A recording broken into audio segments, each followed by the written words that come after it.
I used to believe that love, when pure, could hold anything together, even a family.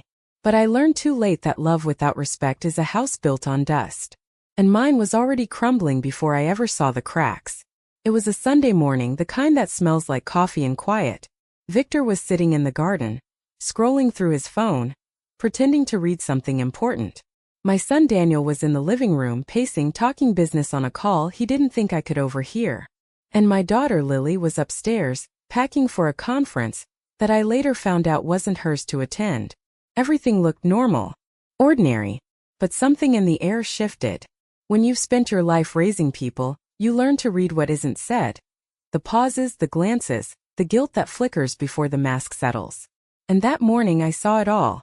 The silence between us was louder than words. I walked into the kitchen. Daniel was stirring his coffee, eyes glued to his phone. "Have you eaten?" I asked him. "You sound tense." He didn't even look up. "I'm fine, Mom. Just work. Don't worry about it." I smiled faintly. "You always say that when something's wrong." He sighed, impatient. "Not this time. Really." Then he left his cup half full and slipped out the back door. The screen door closed behind him and a cold breeze followed. It was the small things, the half-drunk coffee, the locked phone, the way his voice trembled. The things that mean nothing until they mean everything. I went upstairs. The sound of my slippers against the marble felt too loud. Lily's door was open. Her suitcase was on the bed, filled with dresses far too lavish for a business trip. And beside it, an envelope. No name on it, but the handwriting was Victor's. I shouldn't have opened it, but something in me already knew what I was about to find. Inside was a bank document, a property transfer. The deed to our home, moved under his name. My signature forged. For a moment I couldn't breathe.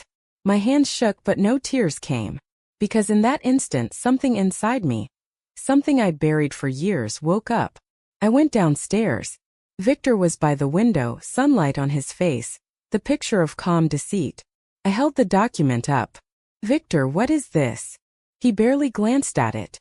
"What's what?" "The house. The signature. You moved everything to your name." He smirked a little. "Amanda, you're overreacting. It's just paperwork. You don't understand how these things work." I felt my voice harden. "I understand enough to know you did this without telling me." He sighed. "That kind of sigh men use when they think they're talking to a child. Because you get emotional. I handle the business. You handle the home. That's how it's always been." I stared at him. "No, Victor. That's how you wanted it to be." He looked at me as if I'd just said something absurd. I saw it in his eyes, that quiet, ugly confidence of a man who thinks he'll never be challenged. For 25 years I believed in that balance. He built the business, and I built the family. He made the empire, I gave it meaning. I thought that made us equal. But that morning I realized I'd been wrong. Trust in the wrong hands is a weapon, and mine had been used against me. Lily came down the stairs then, bright and sweet, like she always did when she wanted to hide something. "Mom." "Oh, I was just looking for my charger. What's going on?" I looked at her suitcase in her hand. "Your father and I were just talking about the house." Her smile faltered. "Oh, what about it? You knew, didn't you?" I asked quietly. "Mom, it's not what you think." "Then tell me what it is, Lily." Silence. Victor stepped in, his voice turning sharp. "Amanda, stop turning this into drama. Everything we have I made. You wouldn't even have this life if it weren't for me." My heart broke a little at the arrogance in his tone. But I met his eyes and said, "You're right. You made the business. But I made the family. And somewhere along the way, you forgot which one mattered more." The look he gave me wasn't one of shame, it was irritation. He didn't feel guilt. He felt inconvenienced. That was the moment I stopped arguing. I just stood there, the paper still in my hand, my pulse steady. Then I turned around and walked away. No screaming. No pleading. Just silence. Because when a storm is coming, it doesn't announce itself. It gathers quietly. And I could feel it building inside me. Outside, the air felt sharper, almost cold. The sunlight didn't touch me the same way. I remember standing in the driveway, staring at the garden Victor and I once planted together. The one that had withered in the corner where he promised to plant roses again. The irony wasn't lost on me. I had been nurturing something that had already died. That morning, the woman who walked into that house, the one who loved unconditionally, who forgave easily, she was gone. And the one who stepped out, she was something else entirely. I wasn't the helpless wife anymore. I wasn't the mother who begged to be heard. I was the storm that had been waiting to rise. And from that moment on, I made a promise to myself. If they thought my kindness was weakness, they were about to meet the strength they built and betrayed. When a mother is betrayed by the very family she built, revenge isn't cruelty. It's justice with patience. And my patience had just run out. I remember the first time I held Daniel in my arms, his tiny fists curling around my fingers, his newborn eyes searching for mine as if he already knew I would give him everything. And I did. Everything. Every sleepless night. Every skipped dinner. Every quiet sacrifice I didn't even realize I was making. I built a life around them brick by brick, heart by heart. Victor always said I was soft. "Amanda, you care too much," he would tell me, smirking like it was a flaw. And maybe it was. Maybe my heart was too big. My love too unconditional. But that love, it was the only thing keeping this family together. Or at least that's what I thought. I spent years raising children who adored me, while my husband built an empire that gleamed in marble and glass. I never resented him for that, not in the beginning. I was proud of what he accomplished. But somewhere along the way, pride turned into entitlement, and love turned into expectation. I remember telling Victor one evening after the kids had gone to bed, "Do you think they'll ever appreciate everything we've done for them?" He laughed lightly, shaking his head. "Amanda, they're children. You spoil them too much. They'll figure it out eventually." And I believed him. I always believed him. But belief is a dangerous thing when the people you trust are busy rewriting the rules behind your back. Daniel came home that evening, holding his phone like it contained all the secrets of the world. He dropped onto the couch and didn't even look at me. "Mom," he said, voice sharp, "I need to talk to Dad about something." I paused, watching the way his jaw tightened, the subtle tension in his shoulders. "About what?" I asked softly. He looked at me, then really looked at me, as if realizing for the first time that I was there. "It's nothing. Don't worry. Don't worry," I repeated, my voice firmer. "I've been worrying for years. Don't you think it's time I know what's going on?" He hesitated. Then quietly, I just don't want to cause trouble." I wanted to grab him, shake him, make him see that life wasn't about fear of causing trouble. It was about truth. But I didn't. I simply nodded. "All right. But remember, running from trouble only lets it grow." Lily, on the other hand, had always been sharper, more cunning, more aware of the world beyond our walls. She used her charm like a blade, a tool to get what she wanted. And she was good at it. Too good. One night I found her in the kitchen, laptop open, whispering to someone on a video call. I asked innocently, "Who are you talking to?" She froze for a split second, just long enough for me to notice her panic. Just a friend, Mom." I smiled, letting it pass. A mother never wants to accuse her children of deceit, not until it's undeniable. And yet, even then, I told myself she was just clever. She had to be. She couldn't be manipulative, could she? I spent years building what I thought was a sanctuary. A home where my children were safe. A life where my husband and I were partners. I cooked, I cleaned, I attended every recital, every meeting, every dinner party. I put myself last in every decision, thinking that my family's happiness was more important than my own. And slowly, that selflessness became a weakness. I remember the first time I realized it. Daniel was about 12. And I had spent the entire week helping him prepare for a school project. I stayed up late, cutting and gluing, helping him rehearse his presentation. The next morning, he presented flawlessly, and then forgot to mention my name. Not a single thank you. I didn't scold him. I smiled. "You did well," I said. "I'm proud of you." Inside, I felt a hollow ache, but I told myself it didn't matter. I was just doing my job. That's what mothers do. They give and they give and they give and hope one day it's enough. But sometimes it's not. Victor, meanwhile, became more distant as the years went on. He was always polite, always charming to the outside world. But at home, his patience was thin, his tolerance for emotion thinner.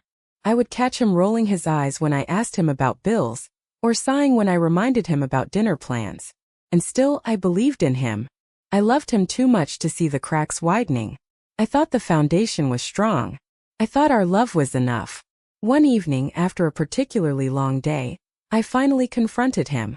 "Victor, do you even care about this family anymore?" He looked at me like I had asked the most ridiculous question. "Of course I do. Why wouldn't I?" I shook my head. "Because I feel like I'm the only one trying anymore. You're here but you're not really here. You build your empire and I build this." He shrugged. "You built it fine. Don't worry about me." That shrug, that simple dismissive gesture stayed with me. It was the first real crack in the armor of my life and I ignored it. I kept building. I kept giving. I kept hoping. The truth is, betrayal doesn't appear suddenly. Creeps in. Like a shadow moving across a room. Almost invisible at first. And when you finally notice it, it's already too late. Looking back, I can see the small betrayals. The moments when my family chose greed over love, convenience over honesty. The missed calls, the whispered conversations, the forged documents I didn't know existed. All the little fractures added up to a canyon. And I had been standing on the edge, blind to the fall. But here's the thing about building something with your heart. You never truly lose it.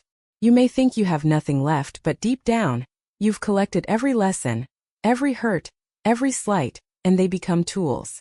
Not weapons exactly, but instruments of justice when the time is right. I may have been taken for granted, overlooked, even despised in small ways, but I was still Amanda. I was still strong. And strength can wait. Strength can plan. Strength can strike when the moment is perfect. That's what I told myself that night. I would not beg. I would not plead. I would wait. I would watch. I would learn. And when the time came, they would see me as I really am. Not the soft, yielding woman who raised them. Not the patient wife who built their lives. But the mother who would not be broken. So that's who I am now. Not just a mother, not just a wife. I am Amanda. I am the keeper of this family's truths. And soon they would learn that kindness when scorned is the most dangerous thing of all. I went to bed that night with a calm I hadn't felt in years. The house was quiet, but my mind was loud. Plans, observations, possibilities, all spinning like threads in a loom. I had built this family with my hands, my heart, my soul. And now, I was ready to reclaim it in ways no one would see coming. The next morning, I woke up with a clarity I hadn't felt in years. My body felt heavy with anger, but my mind was sharp. I wasn't going to confront them blindly, not yet. First, I needed to know the full extent of the betrayal. I started with Daniel. He was sitting at the kitchen table, scrolling through his phone, pretending everything was normal. I poured myself a cup of coffee and sat opposite him, watching him closely. "Morning," I said softly. He didn't look up. "Morning, Mom." "Daniel," I began, my voice steady but firm. "I know something's going on. I saw the papers yesterday. I know about the house." He froze. His fingers stilled on the phone. "Mom, it's not what you think." "Then explain it to me," I said, leaning back in my chair. "Tell me why you and Dad thought it was okay to take what was mine, what we built together, and act like I wouldn't notice." He swallowed hard, glancing toward the living room as if hoping Victor would appear and save him. It's complicated. Dad says I have to help with the business, and Lily, she's involved too." I felt my heart tighten, but I didn't let it show. "Tell me everything. Now." Daniel hesitated, then began. "Dad says the house has to be under his name because of investments, taxes, and Lily, she's managing some of the accounts." "And you?" I asked, my voice rising slightly. "What do you get out of betraying your mother?" He flinched, but I didn't relent. "I get protection," he admitted. "From Dad. From consequences." I leaned forward, staring him in the eyes. "Protection from me? Or from yourself?" He didn't answer. He couldn't. Later that day, I confronted Lily. She was packing again, laptop open, as if she'd been doing nothing wrong all along. "Lily," I said calmly, "I need to know the truth. Did you know about the transfer of the house?" She looked up, feigning surprise. "Mom, it's just paperwork. Dad handles these things. Why are you making it an issue?" I didn't flinch. "Because it's my issue. You've been involved in decisions and transactions behind my back, haven't you? Her eyes flickered, betraying the lie she tried to hide. I didn't think you'd care. It's just business. I shook my head, disbelief heavy in my chest. Business? This is our home. Everything I've worked for. Everything I've given. You and Daniel have treated like it's disposable. She tried to interrupt, but I held up my hand. No, you listen. I gave you everything. Every opportunity. Every comfort. And you repay me with deceit. She lowered her gaze. Mom, we just wanted to help Dad. We thought. I snapped louder than I intended. You thought it was right to lie to your mother? To steal from her? To erase her from her own life? The room was thick with silence. I could feel the weight of years of manipulation pressing against me. The slow realization that the people I loved most had chosen greed over loyalty, convenience over truth.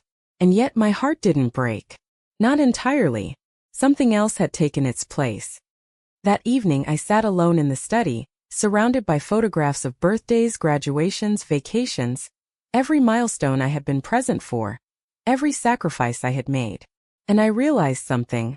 I hadn't failed as a mother. I hadn't failed as a wife.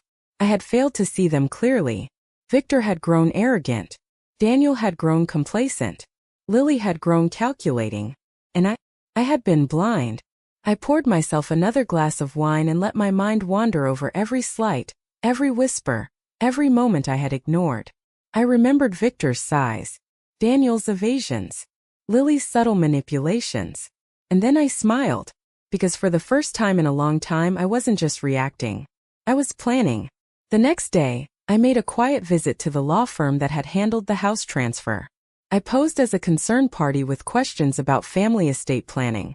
The lawyer, unsuspecting, explained that yes, everything had been transferred to Victor's name, but only because he had insisted.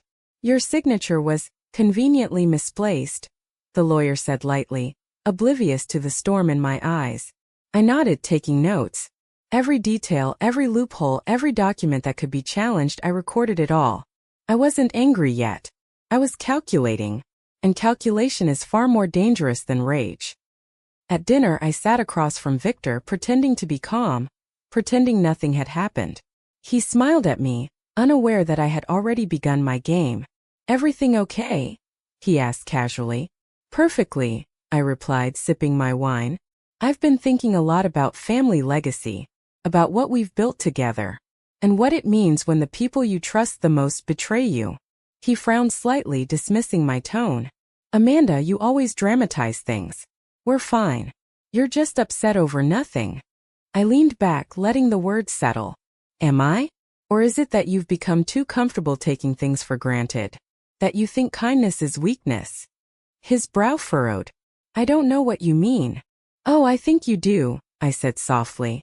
I think Daniel and Lily do too. And someday you'll realize that underestimating me was your greatest mistake. He laughed nervously, and I saw the flicker of doubt in his eyes. Just a flicker, but enough to fuel me. That night, as I sat alone in the study, I made another realization. Revenge doesn't have to be loud. It doesn't have to be violent. Revenge is patience. Revenge is preparation. Revenge is showing them that the person they thought they broke is the one who will rise higher than they ever imagined. I had spent years giving my life away, trying to mold a family that would appreciate me. They had turned their backs. Now it was time to reclaim what was mine. Not with brute force, not with cruelty, but with strategy, with subtlety, with precision. Because a storm doesn't announce itself. It gathers quietly. And when it strikes, it leaves nothing standing that was meant to remain. I smiled to myself, sipping the last of my wine. Yes, the time had come. The morning I decided I would no longer be a victim, I felt a strange clarity settle over me. It wasn't anger. Not entirely. It was focus. Cold, sharp, deliberate. Every betrayal I had endured, every slight, every overlooked moment became fuel. Not for shouting, not for crying, but for planning. I knew I couldn't confront Victor or the kids blindly. They were clever, used to manipulating, used to being 2 steps ahead in their own minds. But I had something they didn't: patience and awareness. I started with small observations. I watched Victor as he moved through the house, noting habits, routines, weaknesses. His arrogance was his undoing. He didn't believe I was capable of challenging him. That overconfidence would be the first crack I exploited. Daniel, predictable and eager to please when it suited him, was ripe for subtle pressure. Lily, cunning and observant, required a different approach, one that appealed to her pride, then undermined it when she least expected it. That evening I called Daniel into the study. He came reluctantly, a mixture of guilt and fear shadowing his face. "Sit," I said, gesturing to the chair opposite mine. He obeyed. "Mom," he started, hesitating. "I want to talk," I interrupted softly. "Not yell, not argue. Just talk." His shoulders relaxed slightly, relief washing over him. "Okay." I leaned forward, hands clasped, voice calm but deliberate. "Daniel, I know about your involvement in the house transfer. I know you're trying to protect yourself, to protect your father. But you need to understand something." He frowned. "What?" "You're not protecting anyone," I said. "You're betraying the people who gave you everything. Every opportunity, every comfort. And when they realize what you've done, you'll be on your own." I paused, letting the words sink in. "I don't want you on your own. But you need to choose now where your loyalty lies, with the family you're supposed to protect, or with the people who taught you deceit." He looked down, guilt etched across his face. I don't know what to do." "That's why you'll listen to me," I said, my voice softening. "Because I can guide you. I can show you the right path. But you have to be honest. With me. And with yourself." He nodded slowly. "Okay, Mom. I'll listen." Next I turned to Lily. She was perched on the staircase, laptop open, earbuds in, pretending the world didn't exist. I approached quietly. "Lily," I said. She looked up, startled. "Mom." I was just. "Sit with me," I interrupted, patting the step beside me. She hesitated, then obeyed. I let a silence hang in the air. I didn't need to speak immediately. She sensed it, the calm beneath the storm in my voice. Finally I said, "You're clever, Lily. Too clever for your own good sometimes." Her eyes narrowed. "What do you mean?" "I mean you've learned to manipulate and strategize," I said. "I admire that." "I do. But there's a difference between cleverness and cruelty. And right now you're walking a very thin line." She blinked, unsure where I was going. "I've been patient with you, with Daniel, with Victor," I continued. "I've watched. I've learned. And I've realized something important. Every strength you think you have, every move you think is clever, can be turned against you. Including you." Her face paled slightly, and for the first time in years, I saw a flicker of uncertainty. "Lily," I said softly, "I want you to understand one thing. This family, it's mine too. Every piece, every heart, every memory belongs to all of us. And if you forget that, well, then you will see what happens when kindness is scorned." She didn't respond. She couldn't. And that silence was the first step in my awakening, the first sign that the balance had shifted. That night I sat in the study, the city lights outside casting a soft glow across my papers and notes. I had started keeping a record, small details, conversations, financial statements, habits, alliances, vulnerabilities. Every observation was a thread in a larger tapestry I was beginning to weave. And I realized, with a chill that made me smile, that patience was my greatest weapon. The next morning I met with a trusted family attorney. Not the one Victor relied on, but someone independent, discreet, and intelligent. I explained the situation carefully, measured my words, and asked pointed questions. "Your husband may think he has all the control," I said, "but he underestimates the value of knowledge. Every document, every transaction, every decision can be traced, challenged, and if necessary, reversed." The attorney nodded, intrigued. "It's all about timing," he said. "You can act now or you can wait. The longer you wait, the more evidence you gather, and the stronger your position becomes." I smiled. "Then I will wait. I'll wait and watch. And when the time is right, everything falls into place." Over the next few weeks, I became a shadow in my own home, present but observing. Daniel started talking more openly, testing my reactions. Lily began leaving careless hints, unknowingly giving me the keys I needed. Victor, ever arrogant, assumed I was still naive, still weak, Still the same woman he had always dismissed. Little did he know, every word, every action, every tiny slip was being noted. Every piece of arrogance he displayed was being logged in my mind. Every lie, every omission, every betrayal catalogued. I wasn't just preparing for revenge. I was preparing for justice. And justice is more powerful when it's quiet, invisible, inevitable. One evening, Victor came home late, looking smug, as if he had already won some invisible game. He poured himself a drink and leaned against the counter. "Still brooding about yesterday?" he asked casually. I raised an eyebrow. "No. I'm thinking strategically." He chuckled, dismissive. "Amanda, you think too much. Sometimes it's better to act than to plan." I let the words settle in the air like a weight. Acting without knowledge is dangerous. And knowledge is my advantage now. He frowned, and for the first time, I saw hesitation creep across his face. It was subtle, fleeting, but it was there. I smiled faintly. "You'll see, Victor. Patience has its own power. And when the storm comes, you won't even know what hit you." That night, I went to bed with a sense of purpose I hadn't felt in decades. For years I had given my life away, bending, forgiving, hoping for recognition that would never come. But now, I had clarity. I had direction. I had a plan. And I knew, deep in my bones, that when the time came, my family would realize one undeniable truth. Underestimating a mother's patience is a mistake you only make once. The day my patience ended began quietly, like most reckonings do. The house was unusually still, but not peaceful. It was the calm before something irreversible. For weeks, I had been gathering every piece of information: transfers, conversations, witnesses, recordings. I moved in silence, polite as ever, smiling when needed, playing the part of the forgotten wife. They never suspected that behind every gentle nod, I was building the truth, brick by brick, weapon by weapon. And now I was ready.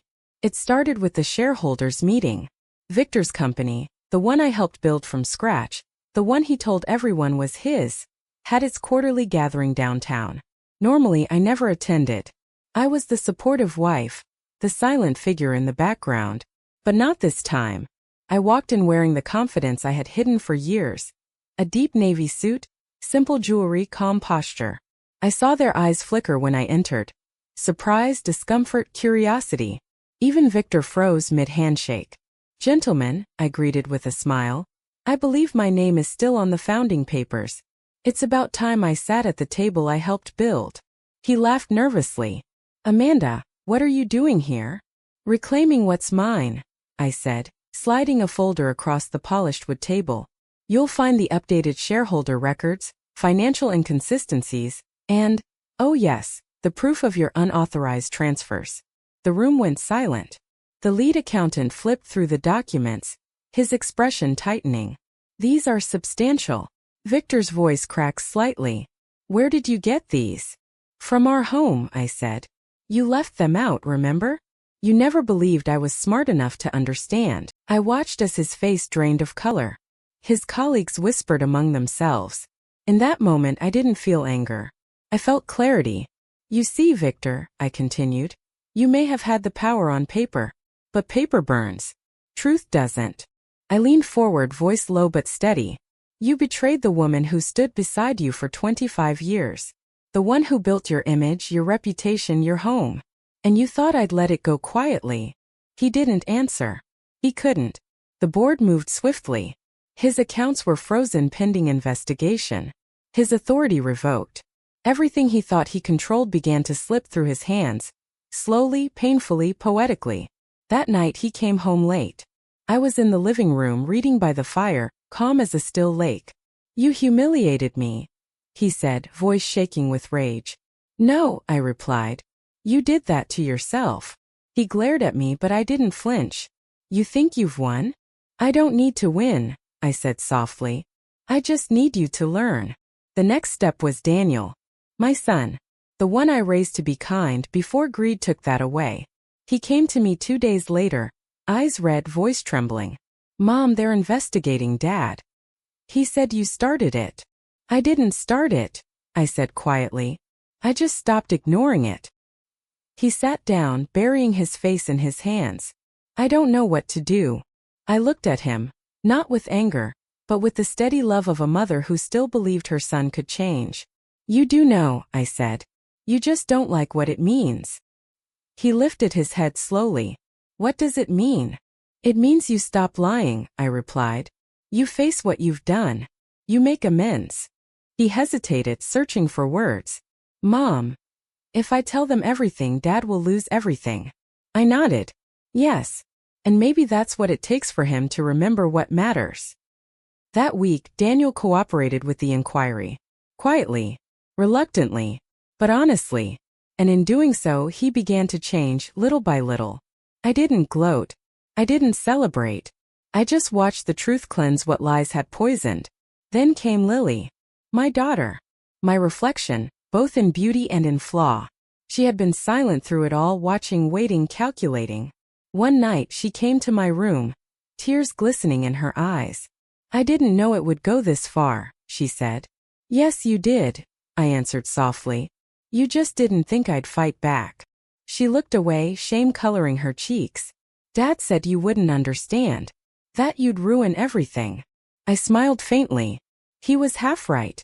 I didn't understand at first. But I don't ruin things, Lily. I rebuild them properly. She swallowed hard, eyes wet. I'm sorry, Mom. I know, I said, brushing her hair back gently. But being sorry isn't enough. Change is. A month passed. The investigation concluded. Victor's empire, the one he stole from me, was dismantled piece by piece. The accounts were seized, properties reclaimed, and his reputation, once untouchable, began to crumble under the weight of his own deceit. He moved out of the house quietly, his pride broken, his voice small. I didn't stop him. I didn't need to. He had already lost what mattered most. Not wealth, not status, but the family that once looked at him with trust. I stood in the garden that evening, the same place where it all began. The sun was setting, warm light painting the air gold. Daniel and Lily stood beside me. For the first time in years, the silence between us wasn't heavy. It was healing. Mom, Daniel said softly, I don't deserve your forgiveness. No, I said. But you can earn it. Lily looked at me, voice trembling. You always said love was stronger than anger. I smiled. It is. But love without boundaries isn't love.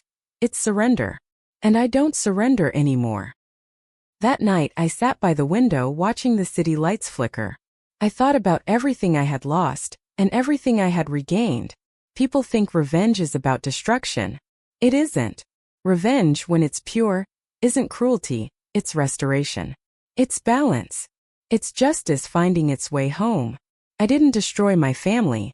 I rebuilt it on truth. And if that truth hurt, then perhaps it was the pain we needed to grow again. Weeks later, I was invited to speak at a charity gala for women entrepreneurs, the same organization Victor once dominated. Standing at the podium facing the sea of faces, I felt something powerful and quiet. Peace. I began simply. I was once told that patience is a weakness.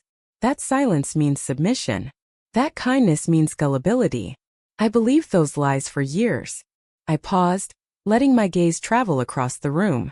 But I've learned that a mother's patience is not weakness. It's power waiting for purpose. And when that purpose finally comes, nothing can stop her. The room erupted into applause, but I didn't smile for them.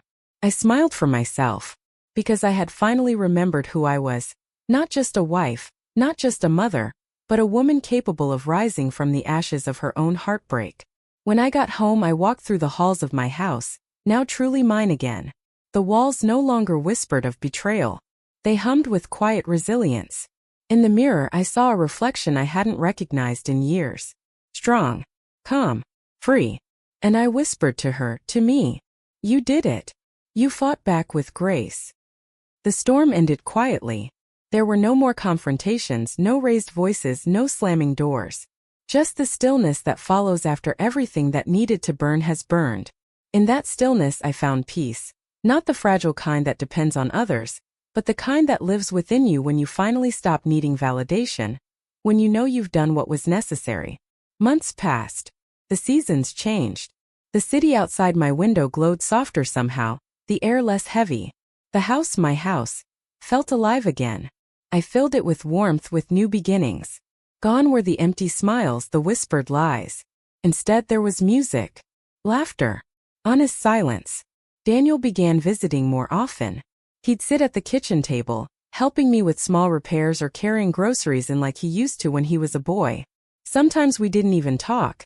We just shared the comfort of being near one another again. One afternoon, as we planted herbs in the garden, he said quietly, "Mom, I never realized how strong you were." I smiled, pressing the soil down gently. "Strength isn't loud, Daniel. It's what keeps you standing when everything else has fallen." He nodded, eyes wet with something like regret. "I wish I'd seen it sooner."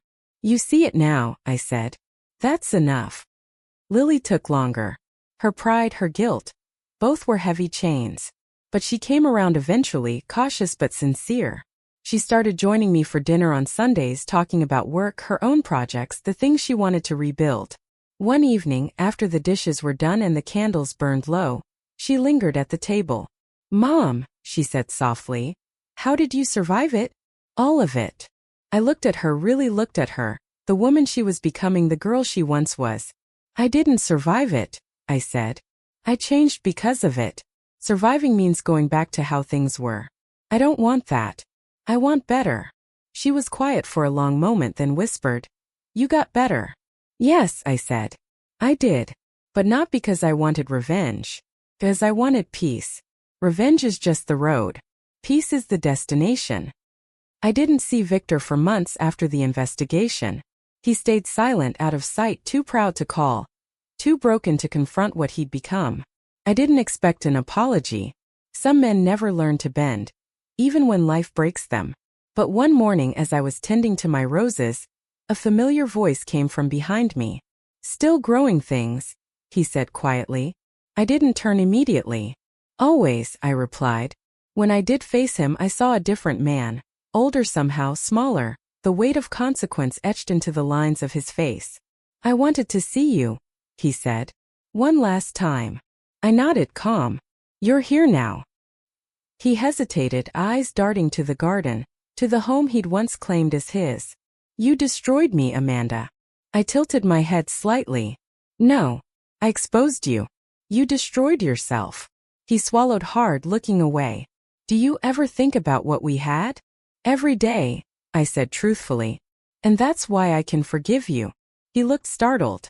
"Forgive me?" "Yes," I said. "Because I don't want to carry you anymore. You were my lesson, Victor. Not my life sentence." He nodded slowly, almost in relief, though tears welled in his eyes. "You always were stronger than I deserved." I smiled faintly. "You're right about that." He left without another word, and I watched him go, not with bitterness, not with victory, but with acceptance. The past doesn't deserve a home in the present. That night, I sat on the porch as the sun melted into the horizon. The air smelled like rain and renewal. I sipped tea and listened to the quiet hum of crickets and the soft wind through the trees. For the first time in a long time, I felt completely at peace. There were no more wars to fight, no more masks to wear. Just me, the woman who had loved fiercely, lost deeply, and rebuilt beautifully. Sometimes I wonder if the fire that burned through my life was fate's way of cleansing what needed to go. Maybe betrayal wasn't punishment. Maybe it was permission to finally see myself as I truly am. Strong, patient, unbreakable. I started a foundation soon after, one dedicated to women who had lost everything to deceit, manipulation, or betrayal. I called it the House of Grace, because that's what it was, a place for rebuilding, for learning that grace is not weakness, that forgiveness doesn't mean forgetting, and that starting over is not defeat. It's courage. At the launch event, I stood before a small crowd of women who looked like I once did, tired, wounded, hopeful. "My story," I said to them, "is not about revenge. It's about remembering who you are when the world forgets. It's about rebuilding without bitterness, rising without apology, and walking away without fear. You don't need to destroy to reclaim your power. You just need to stop giving it away." The applause that followed wasn't loud, it was heartfelt. And in that sound I heard something sacred, the echo of healing. Later that evening, as the lights dimmed and the last guests left, I stood alone in the quiet hall. The reflection of the chandeliers shimmered across the marble floor. I thought of the woman I used to be. The one who smiled through pain, who gave endlessly, who believed that love could fix everything.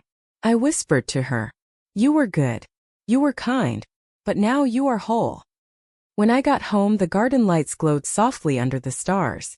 I walked barefoot through the grass, the earth cool beneath my feet. I paused by the rose bushes, tracing one bloom gently with my fingers. In the distance, the city buzzed, alive and unbothered. Life had gone on, and so had I. I realized then that peace isn't the absence of fire. It's learning to stand in the ashes without fear. As I looked up at the sky, vast, endless, forgiving, I felt something I hadn't in years: gratitude. For the pain that taught me resilience. For the betrayal that taught me clarity. For the silence that taught me strength. And for the fire that, though it burned, revealed the steel beneath my skin. They mistook my kindness for weakness. They mistook my patience for surrender. But they forgot one thing: I am a mother. And a mother's love, once betrayed, becomes her greatest weapon. I did not seek vengeance. I sought balance. And in finding it, I found myself. When the fire passed, I stood where I had always belonged. Not in the shadow of the life they tried to control, but in the light of the woman I became.